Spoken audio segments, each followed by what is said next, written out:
వీక్షకులకు స్వాగతం, నమస్కారం. 2024 ఎన్నికల సమయంలో చంద్రబాబు నాయుడు గారు సూపర్ 6 హామీలు ఇచ్చారు. ఆ హామీలు 4 ఇప్పటికే తీర్చేశారు. 1, పెన్షన్ల పెంపు, ప్రతి నెల 1 తారీఖున ఇస్తున్నారు, సాగుతూ ఉంది. 2ది 3 గ్యాస్ సిలిండర్లు పథకం అమలు చేశారు, 2 సిలిండర్లు ఇప్పటికే లబ్ధిదారులకు ఇచ్చారు. 3వది తల్లికి వందనం, ఒకే రోజు 67,30,000 మంది విద్యార్థులకి 10,000 కోట్ల రూపాయలు ఒకే రోజు జమ చేశారు. ఆ పథకం కూడా అమలవుతూ ఉంది, కార్యక్రమం జరుగుతూ ఉంది. 4వది మెగా డిఎస్సి 16,347 పోస్టులు ప్రకటించి పరీక్షలు నిర్వహించి ఆ ఉపాధ్యాయుల నియామకాల చర్య చేపట్టారు, అది కూడా అయిపోయింది. 5వది అన్నదాత సుఖీభవ, ఆగస్టు 2వ తారీఖున కేంద్ర ప్రభుత్వం ఇచ్చే 2,000 రూపాయలతో పాటు రాష్ట్ర ప్రభుత్వం 5,000 కలిపి మొదటి విడతలో 7,000 రూపాయలు జమ చేయనుంది. 6వది మహిళల ఉచిత బస్సు ప్రయాణం, రాష్ట్రంలో శ్రీకాకుళం నుంచి అనంతపురం వెళ్ళినా, కడప నుంచి కాకినాడ వెళ్ళిన మహిళలకు రాష్ట్రంలో ఎక్కడ ఏ బస్సులో తిరిగినా ఉచిత బస్సు ప్రయాణాన్ని ప్రకటించారు, అమలు చేయబోతున్నారు ఆగస్టు 15 నుంచి. అన్నదాత సుఖీభావ గురించి వివరించడానికి మనతో పాటు సోషల్ యాక్టివిస్ట్ జొన్నగడ్డ శ్రీనివాస్ గారు ఉన్నారు. వారిని అడిగి మరిన్ని విశేషాలు తెలుసుకునే ప్రయత్నం చేద్దాం. నమస్తే శ్రీనివాస్ గారు. కూటమి ప్రభుత్వం ఇచ్చిన హామీల్లో ప్రధాన హామీ అన్నదాత సుఖీభావ ఆగస్టు 2వ తారీఖున అమలు చేయబోతున్నారు. గత పాలకులు చేసిందేంటి, నేటి పాలకులు చెప్పి చేయబోతున్నదేంటి, ఎలా చూస్తారు, ఎలా విశ్లేషిస్తారు? గత ప్రభుత్వం చెప్పి చేయని చాలా ఉన్నాయి, ఈ ప్రభుత్వం చెప్పి చేస్తున్నవి ఎన్నో ఉన్నాయి. రెండింటికి చాలా తేడా ఉంది. ఇక్కడ ఒక క్రమబద్ధంగా చేస్తున్న పనుల మీద వాళ్ళు ఎలిగేషన్ తీసుకొచ్చి విమర్శించడానికి ప్రయత్నించారు. అంటే ఏదైతే చేశారో దాని గురించి మాట్లాడకుండా ఏదైతే చేయలేదో దాని గురించి మాట్లాడి ఇదిగో చేయలేదు అని చూపించే ప్రయత్నం. అంటే చంద్రుడిలో వెన్నెలు మానేసి మచ్చలను వెతికే ప్రయత్నం చేశారు. కానీ ఇప్పుడు ఏమి లేదు, ఇప్పుడు చక్కగా నిండు పున్నమిలాగా వెలుగులు జమ్ముతుంది ఇప్పుడు ఆంధ్రప్రదేశ్ రాష్ట్రం. ఎందుకంటే 4 ఆల్రెడీ సూపర్ 6 కంప్లీట్ చేసేసారు, విజయవంతంగా పక్కన అవి నడుస్తూ ఉన్నాయి. ఇప్పుడు రేపు ఆగస్టు 2వ తారీఖున ఏదైతే ఇప్పుడు అన్నదాత సుఖీభావం ఉందో అది ప్రారంభించబోతున్నారు. ఈ రోజున రైతుల మొహాల్లో కళకళలాడుతుంది. ఎందుకంటే అన్ని విషయాల్లోనూ ఇప్పుడు రైతులు గిట్టుబాటు ధరల దగ్గర నుంచి అన్ని చాలా జాగ్రత్తగా ఒక్కొక్కటే ప్రణాళికబద్ధంగా చేసుకుంటూ వస్తున్నారు. అందులో భాగంగానే మొన్న ఈ మామిడి రైతుల విషయంలో కూడా ఆ గిట్టుబాటు ధర లభించడం కోసం అని చెప్పేసి ముందే అమౌంట్ వీళ్ళు పెట్టేసి, అంటే 260 కోట్ల రూపాయలు ముందు వెచ్చించి దానికోసం తాత్సారం చేయలేదు, కేంద్ర ప్రభుత్వానికి లేఖలు రాయలేదు, ఆ కేంద్ర ప్రభుత్వం ప్రతిస్పందన కోసం చూడలేదు, వాళ్ళు తిరిగి వాళ్ళు సహాయం చేసుకోవడం కోసం ఎదురు చూడలేదు.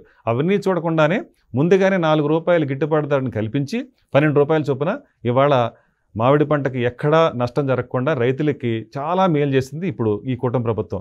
పక్క రాష్ట్రాల్లో చూసుకుంటే కర్ణాటక రాష్ట్రంలో 6 రూపాయల 90 పైసలు చొప్పున మామిడి పంటని కొన్న సందర్భంలో మన రాష్ట్రంలో 12 రూపాయల చొప్పున కొనడం జరిగింది. వీళ్ళు మొదట చాలా లేనిపోని రాద్ధాంతం చేయడానికి ప్రయత్నం చేశారు. కర్ణాటకలో 16 రూపాయలు ఉందని, అదంతా అభూత కల్పన అనే విషయం తెలిసిపోయింది. సో వాళ్ళ పక్క రాష్ట్రాల్లో కంటే కూడా మన రాష్ట్రంలోనే గిట్టుబాటు ధర దొరికింది రైతులకి. అదేవిధంగా ఇప్పుడు అందరి ఖాతాల్లోకి డబ్బులు వెళ్ళబోతున్నాయి, ఎందుకంటే 260 కోట్లు రిలీజ్ కూడా చేసేసింది. సో ఇందులో భాగంగానే ఇవాళ మనకి ఇప్పుడు అన్నదాత సుఖీభావ ముందుకు వచ్చింది. ఈ సందర్భంలో అంటే 20,000 రూపాయలు ఏదైతే హామీ ఇచ్చారో సూపర్ 6లో భాగంగానే ఆ హామీ ఇప్పుడు నెరవేర్చుకునే రోజు మనకి ఇంకా అంత రోజుల్లోనే ఉంది. 2వ తారీఖు అంటే ఆబ్వియస్లీ ఇంకా 2 రోజుల మధ్యలో.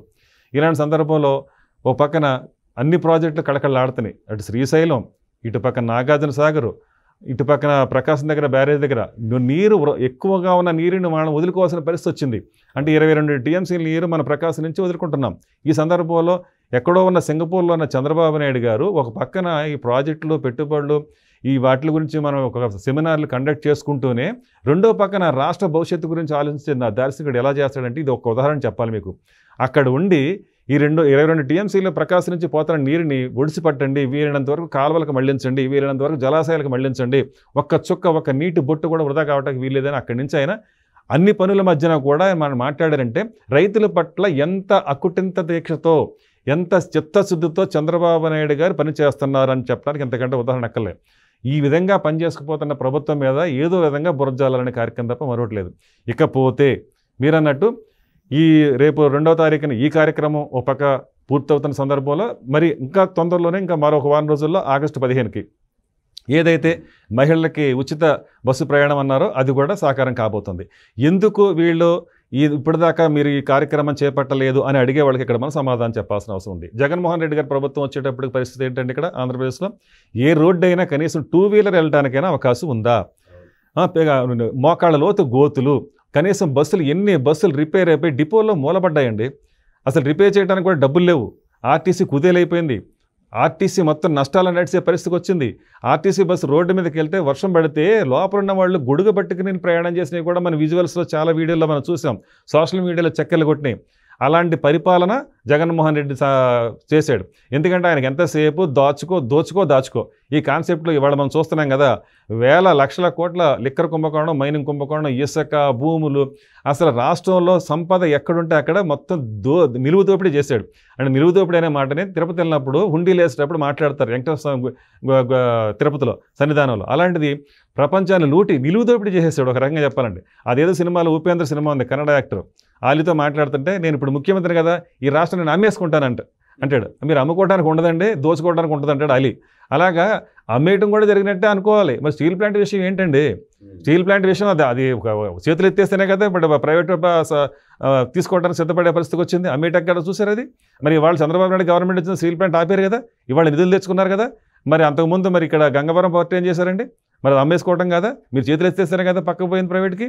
ఇలాగ మీరు దోచిపెట్టడం, ముడుపులు పట్టుకోవటం, మూటలు కట్టుకోవటం, విదేశాలకు తరలించడం, పెట్టుబడులు పెట్టుకోవటం, ఎక్కడ పడితే అక్కడ దాన్ని మనీ లాండరింగ్ చేసుకుని సూట్ కేసు కంపెనీలు పెట్టుకుని ఎక్కడికక్కడ విధ్వంసం సృష్టించి రాష్ట్రాన్ని నిలువుదోపిడీ చేసేసి వాళ్ళ బజార్లో నిలబెట్టి వాళ్ళ 12 లక్షల కోట్ల అప్పు నెత్తి మీద పెట్టి మీరు బయటికి వెళ్ళి మీరు కాకి నివేదిక మాట్లాడుతున్నారు. ఈ రోజున కాకి నివేదిక గురించి మీరు మాట్లాడే అర్హత మీకు ఉందా జగన్మోహన్ రెడ్డి గారు?